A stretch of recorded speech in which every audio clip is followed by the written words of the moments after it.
ہمارے لیے آج کی تلاوت رسولوں کے اعمال اس کا 20 باب 28ویں آیت سے 38ویں آیت تک۔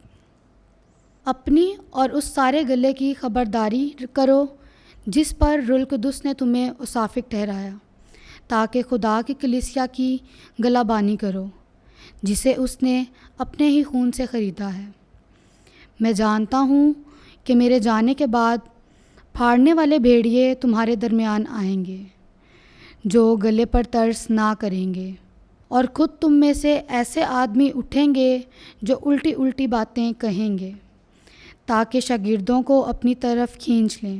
اس لیے جاگتے رہو اور یاد رکھو کہ میں 3 برس تک رات دن رو رو کر ہر ایک کو سمجھانے سے باز نہ آیا، اور اب میں تمہیں خدا اور اس کے فضل کے کلام کے سپرد کرتا ہوں جو تمہیں کامل بنانے اور تمام مقدسین کے درمیان میں راست دینے کی قدرت رکھتا ہے۔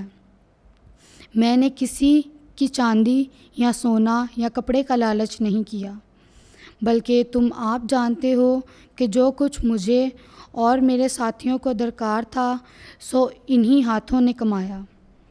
میں نے بہرحال تمہیں دکھایا کہ اسی طرح محنت کر کے کمزوروں کو سنبھالنا اور خداوند یسوع کی بات یاد رکھنا چاہیے جو اس نے خود کہی کہ دینا لینے سے مبارک تر ہے۔